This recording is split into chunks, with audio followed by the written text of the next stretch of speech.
أعوذ بالله من الشيطان الرجيم قل هذه سبيلي أدعو إلى الله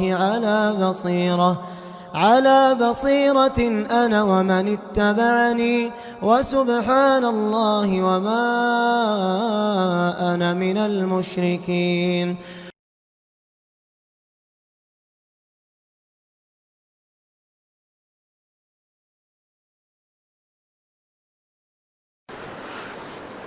إن الحمد لله نحمده ونستعينه ونستغفره ونؤمن به ونتوكل عليه ونعوذ بالله من شرور أنفسنا ومن سيئات أعمالنا من يهده الله فلا مضل له ومن يضلل فلا هادي له وأشهد أن لا إله إلا الله وحده لا شريك له وأشهد أن محمدا عبده ورسوله. اللهم صل على محمد وعلى آل محمد كما صليت على إبراهيم وعلى آل إبراهيم إنك حميد مجيد. اللهم بارك على محمد وعلى آل محمد كما باركت على إبراهيم وعلى آل إبراهيم إنك حميد مجيد. أما بعد فإن خير الحديث كتاب الله وخير الهدي هدي محمد صلى الله عليه وسلم وشر الأمور محدثاتها وكل محدثة بدعة وكل بدعة ضلالة وكل ضلالة في النار. تمام تعریفیں اللہ تعالیٰ کے لیے ہیں جو سارے جہاں کا خالق، مالک اور اس کا پروردگار ہے. رحمتیں اور سلامتی ہو احمد مجتبی محمد مصطفیٰ محمد ابن عبداللہ پر جو سارے جہاں والوں کے لیے رحمت بنا کر بھیجے گئے. برادران اسلام، دختران ملت، نبی کریم صلی اللہ علیہ وسلم، اس میں کوئی شک نہیں، ساری انسانیت کے لیے اللہ تعالیٰ کی طرف سے بہت بڑا انعام ہے. آپ کا رسول بن کر آنا ساری انسانیت کے لیے، صرف مسلمانوں کے لیے نہیں. اسی لیے اللہ تعالیٰ نے فرمایا وَمَا أَرْسَلْنَاكَ إِلَّا رَحْمَةً لِلْعَالَمِينَ. ہم نے اے محمد صلی اللہ علیہ وسلم آپ کو سارے جہاں والوں کے لیے، عالم سے مراد اللہ کے علاوہ جتنی مخلوقات ہیں یہ سب عالم میں داخل ہیں. جب آپ الحمدللہ رب العالمین کہتے ہیں کہ ساری تعریف اللہ کے لیے ہے جو سارے جہانوں کا پروردگار ہے، ان جہانوں کے لفظ میں اللہ کے علاوہ ساری مخلوقات آ جاتی ہیں. اللہ خالق ہے اور اس کے علاوہ جتنے ہیں سب مخلوق ہیں. تو نبی کریم صلی اللہ علیہ وسلم صرف مسلمانوں کے لیے نہیں بلکہ غیروں کے لیے، صرف انسانوں کے لیے نہیں، جانوروں کے لیے، پرندوں کے لیے، چرندوں کے لیے، مچھلی جو سمندر میں رہتے ہیں سب کے لیے، درختوں کے لیے، جمادات کے لیے، حجر اور شجر کے لیے، آسمان و زمین کے لیے، نبی کریم صلی اللہ علیہ وسلم ساری جہاں والوں کے لیے رحمت ہے. نبی کریم صلی اللہ علیہ وسلم کہ اس نعمت پر اللہ کا شکر ادا کرنا اور اس نعمت کو ہمیشہ یاد رکھنا، نبی کریم صلی اللہ علیہ وسلم کے حقوق ادا کرنا، نبی کریم صلی اللہ علیہ وسلم سے محبت کرنا، یہ ہر مسلمان کا فریضہ ہے. لیکن نبی کریم صلی اللہ علیہ وسلم کی محبت میں ہم کوئی ایسا کام نہیں کر سکتے جو نبی کریم صلی اللہ علیہ وسلم نے جس کی ہمیں اجازت نہیں دی. نبی کریم صلی اللہ علیہ وسلم سے محبت کا مطلب یہ ہے کہ آپ کے نقش قدم پر چلا جائے، آپ کے ہر عمل کو اپنا اسوہ بنایا جائے. نبی کریم صلی اللہ علیہ وسلم کی ذات ہمارے لیے ایک نمونہ ہو اور ہم نبی کریم صلی اللہ علیہ وسلم کو دیکھ کر اپنی زندگی بنائیں. یہ ہے نبی کریم صلی اللہ علیہ وسلم سے محبت کا مطلب. قرآن میں اللہ نے فرمایا قُلْ إِن كُنْتُمْ تُحِبُّونَ اللَّهَ فَاتَّبِعُونِي يُحْبِبْكُمُ اللَّهُ وَيَغْفِرْ لَكُمْ ذُنُوبَكُمْ وَاللَّهُ غَفُورٌ رَحِيمٌ. حسن بصری رحمت اللہ علیہ فرماتے ہیں لوگوں نے دعویٰ کیا کہ ہم اللہ سے محبت کرتے ہیں. اللہ نے کہا کہ ایک نشانی بتائی کہ تم اگر اللہ سے محبت کرتے ہو نبی کریم صلی اللہ علیہ وسلم کی پیروی کرو, ان کی سنت کے مطابق چلو, ان کے طریقے پر چلو. اللہ تعالیٰ تم سے محبت کرے گا, تمہارے گناہوں کو معاف کرے گا, اور اللہ تعالیٰ بڑا معاف کرنے والا, رحم کرنے والا ہے. تو نبی کریم صلی اللہ علیہ وسلم کی محبت کا مطلب آج کل ہم جو کر رہے ہیں, جی آپ کی محبت کے دعوے میں بدعات و خرافات, جشن میلاد النبی, عید میلاد النبی. نبی کریم صلی اللہ علیہ وسلم کے زمانے میں 2 ہی عید, صحابہ کے زمانے میں 2 ہی عید, آج ایک نئی عید بنا لی گئی. اور غیروں کی طرح جلسے جلوس, جی جلسے جلوس, یہ کیا چیز ہے؟ اسلام اس کا قائل ہی نہیں ہے. جس طریقے سے آج جلسے جلوس کا رواج ہے, مردیں اور عورتیں گانے بجانے اور نعوذ باللہ حرام چیزیں, اسلام میں اس کے لیے کچھ بھی گنجائش نہیں ہے.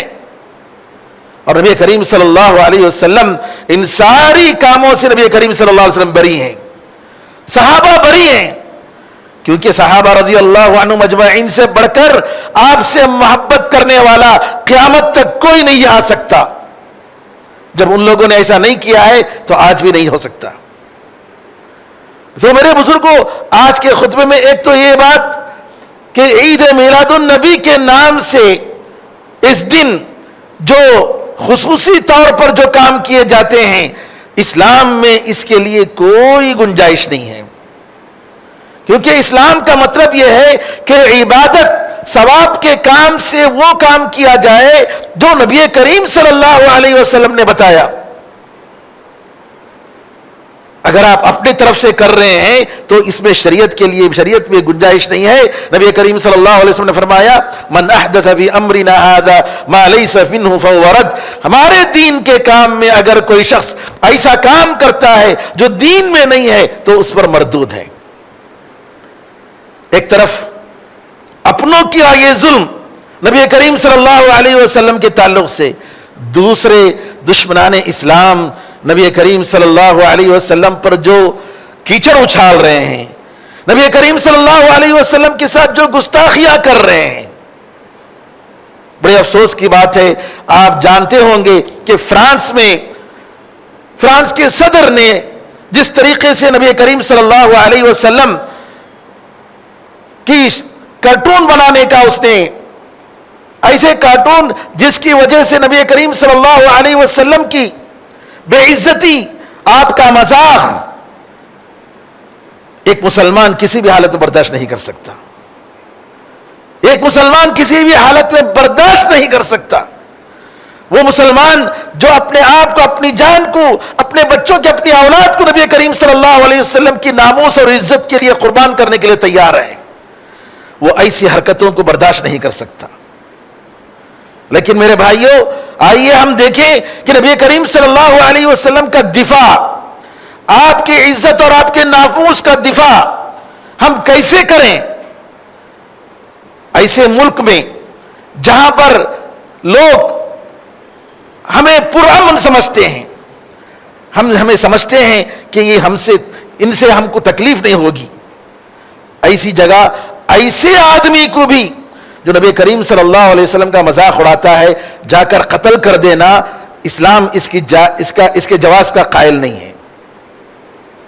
کسی ملک میں اگر ہم رہ رہے ہیں تو اس کے قوانین اور اس کے جو نظام, اس کا جو سسٹم ہے, اس کا پابند ہونا ضروری ہے. اور ایک آدمی کے قتل کی وجہ سے جس طریقے سے فساد اور دوسرے معصوم لوگوں کے ساتھ جو ظلم ہوتا ہے, اس کا ذمہ دار کون ہے؟ آپ کو معلوم ہونا چاہیے. عمار بن یاسر رضی اللہ تعالیٰ عنہ اور ان کے پورے خاندان والوں کو مکے میں تکلیف دی جا رہی ہے. کس قسم کی تکلیف؟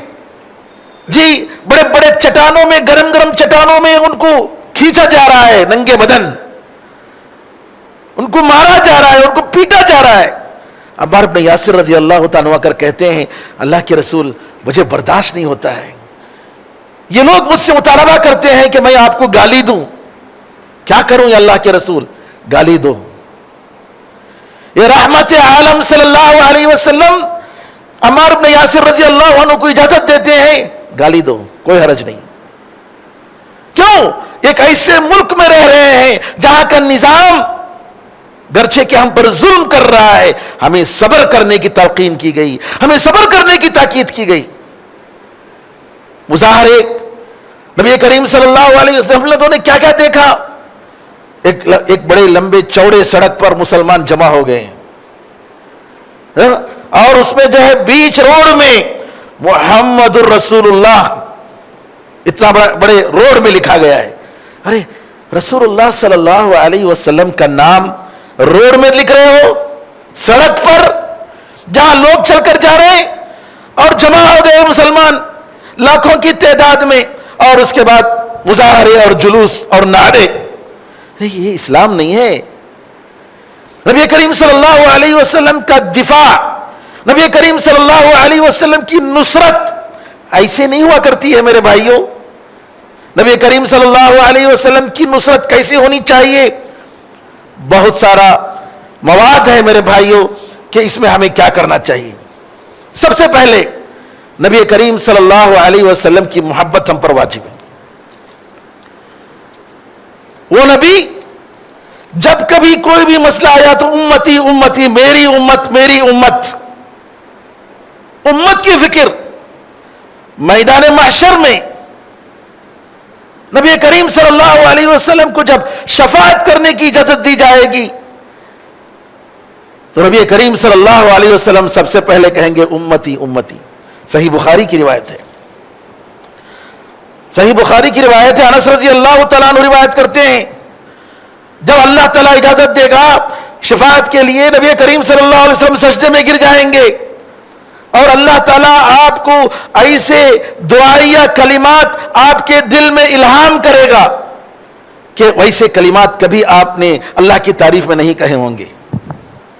نبی کریم صلی اللہ علیہ وسلم بہت دیر تک سجدے میں رہیں گے. اللہ تعالیٰ کہے گا اے محمد ارفع رأسک وقل یسمع لک وسل تعطى واشفع تشفع. اے محمد اپنا سر اٹھائیے اور جو بولنا ہے بولیے، آپ کی بات سنی جائے گی. جو مانگنا ہے مانگیے، ہم آپ کو دیں گے.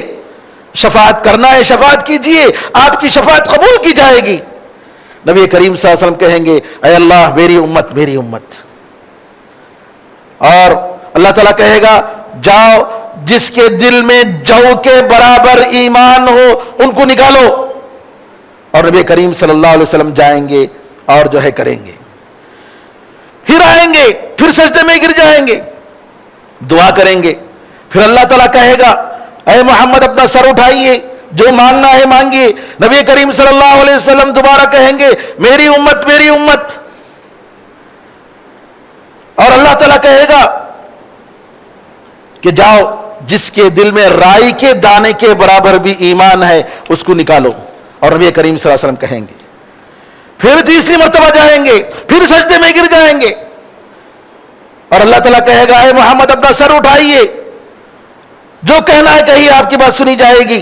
نبی کریم صلی اللہ علیہ وسلم کہیں گے یا ربی امتی امتی. اور نبی کریم صلی اللہ علیہ وسلم سے اللہ کہے گا کہ جاؤ جس کے دل میں جی رائی کے دانے کے برابر اس سے بھی کم اگر کوئی ایمان ہے تو اس کو نکالو. تو نبی کریم صلی اللہ علیہ وسلم اس کو نکالیں گے.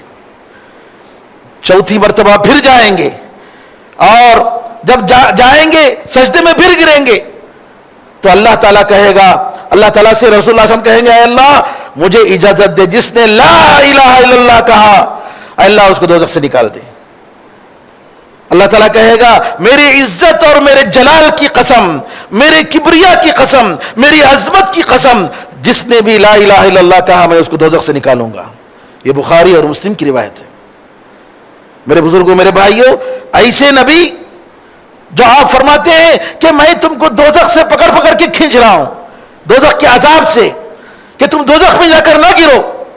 نبی کریم صلی اللہ علیہ وسلم کی محبت، قرآن کریم کی آیت پڑھتے ہیں نبی کریم صلی اللہ علیہ وسلم کہ عیسیٰ علیہ السلام دعا کرتے ہیں، دعا کرتے ہوئے کہتے ہیں اے اللہ اگر تیرے بندے اگر تجھ پر ایمان لائے ہیں تو بڑا رحم کرنے والا ہے، اور اگر تو عذاب دے رہا ہے تو بڑا معاف کرنے والا ہے۔ ان تعذبهم فإنهم عبادك، اے اللہ تو اگر تو عذاب دے رہا ہے تو یہ تیرے بندے ہیں، عذاب کے مستحق ہیں۔ وَإِن تَغْفِرْ لَهُمْ فَإِنَّكَ أَنْتَ الْعَزِيزُ الْحَكِيمُ، اور اگر تو معاف کر رہا ہے تو بڑا طاقت والا، بڑی حکمت والا ہے، تو عاجزی کی وجہ سے معاف نہیں کر رہا ہے۔ یہ آیتیں پڑھتے ہیں، پھر ابراہیم علیہ السلام جو کہتے ہیں ان کے بارے میں پڑھتے ہیں، پھر نبی کریم صلی اللہ علیہ وسلم کہتے ہیں اے اللہ میری امت میری امت۔ تو اللہ تعالیٰ کہتا ہے جبریل علیہ السلام سے جا کر کہو محمد صلی اللہ علیہ وسلم سے کہ ہم تمہیں تمہاری امت کے بارے میں ہم تمہیں رسوا نہیں کریں گے، تمہیں ہم تکلیف نہیں دیں گے۔ سبحان اللہ۔ میرے بزرگوں، میرے بھائیوں، نبی کریم صلی اللہ علیہ وسلم کے اتنے احسانات کہ اگر آپ یاد کریں کہ دنیا میں جو خیر ہے وہ اللہ تعالیٰ کے کرم کے بعد نبی کریم صلی اللہ علیہ وسلم کا احسان ہے، نبی کریم صلی اللہ علیہ وسلم کے بتانے کی وجہ سے ہے۔ اور اگر نبی کریم صلی اللہ علیہ وسلم آئے نہ ہوتے، اللہ آپ کو رسول بنا کر بھیجا نہ ہوتا، خاتم النبیین نہ بنایا ہوتا، آج ہمارا کیا حال ہوتا؟ آج ہمارا کیا حال ہوتا؟ شرک اور بدعات اور خرافات اور کفر میں ہوتے۔ یہ اللہ کا کرم ہے کہ نبی کریم صلی اللہ علیہ وسلم کو رحمت للعالمین بنا کر بھیجا۔ تو میرے بزرگوں، میرے بھائیوں، نبی کریم صلی اللہ علیہ وسلم سے محبت کرنا یہ ہر مسلمان پر فرض ہے۔ آپ نے فرمایا تم میں سے اس وقت تک مومن نہیں ہو سکتا صحیح معنی میں جب تک کہ میں اور اللہ تعالیٰ اس کے پاس دنیا کی ساری چیزوں سے زیادہ محبوب اور پیارے نہ بن جائیں۔ یہ فرض ہے۔ عمر رضی اللہ عنہ کہتے ہیں اللہ کے رسول میں آپ سے محبت کرتا ہوں لیکن میری جان سے بڑھ کر آپ سے محبت نہیں کرتا، میری جان میرے پاس زیادہ عزیز ہے۔ نبی کریم صلی اللہ علیہ وسلم فرماتے ہیں نہیں عمر نہیں، یہ تمہارا ایمان صحیح نہیں ہوگا، مکمل نہیں ہوگا جب تک کہ تم تمہارے جان سے بھی بڑھ کر مجھ سے محبت نہ کرو۔ تو اس وقت عمر رضی اللہ عنہ کہتے ہیں اب اللہ کے رسول آپ میری جان سے بھی زیادہ پیارے ہیں اور محبوب ہیں۔ تب کہتے ہیں عمر رسول اللہ صلی اللہ علیہ وسلم الآن یا عمر، اب تمہارا ایمان صحیح ہوا، اب تمہارا ایمان مکمل ہوا۔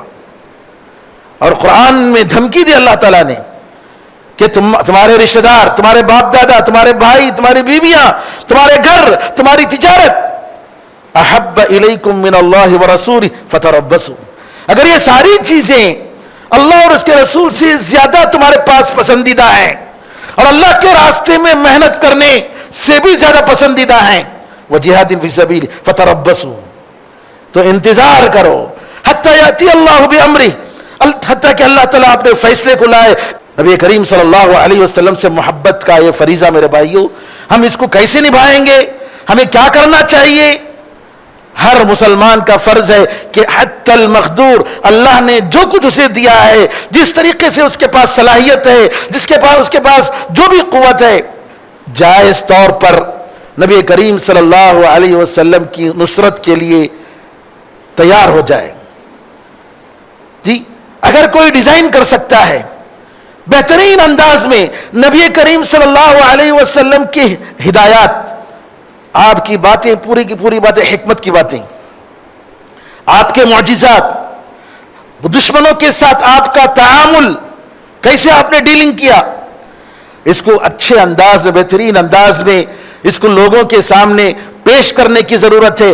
ہفتے میں ایک دن کم از کم آپ جو ہے اس طریقے سے جو میسیج جو آج کل آپ بھیج رہے ہیں، ایسے میسیج بھیجنے کے بجائے جس میں کوئی فائدہ نہیں، دنیا کی باتیں، ہنسی اور مذاق یا گناہ کی چیزیں، نعوذ باللہ، اس میں آپ نبی کریم صلی اللہ علیہ وسلم کی نصرت کے لیے ایسے میسیج بھیجیے گا۔ اللہ تعالیٰ سے دعا ہے کہ اللہ تعالیٰ ہم سب کو توفیق عطا فرمائے۔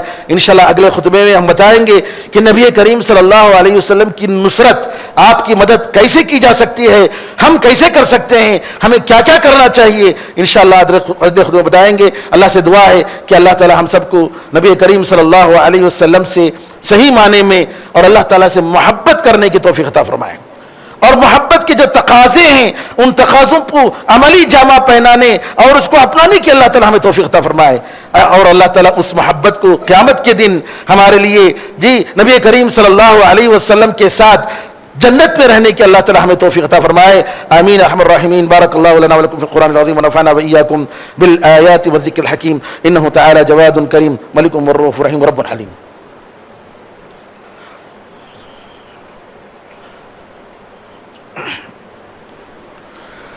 إن الحمد لله نحمده ونستعينه ونستغفره ونؤمن به ونتوكل عليه ونعوذ بالله من شرور أنفسنا ومن سيئات أعمالنا، من يهده الله فلا مضل له ومن يضلل فلا هادي له، وأشهد أن لا إله إلا الله وحده لا شريك له، وأشهد أن محمدا عبده ورسوله. اللهم صل على محمد وعلى آل محمد كما صليت على إبراهيم وعلى آل إبراهيم إنك حميد مجيد. اللهم بارك على محمد وعلى آل محمد كما باركت على إبراهيم وعلى آل إبراهيم إنك حميد مجيد. وصل على جميع الأنبياء والمرسلين والملائكة المقربين والخلفاء الراشدين وعلى جميع الصحابة أجمعين ومن تبعهم بإحسان إلى يوم الدين. اللهم أعز الإسلام والمسلمين، اللهم انصر الإسلام والمسلمين، اللهم انصر من نصر الدين. عباد الله رحمكم الله، إن الله يأمر بالعدل والإحسان وإيتاء ذي القربى وينهى عن الفحشاء والمنكر والبغي يعظكم لعلكم تذكرون. فاذكروا الله يذكركم وادعوه يستجب لكم، وذكر الله أعلى وأولى وأعز وجل وهم وتم وأكبر.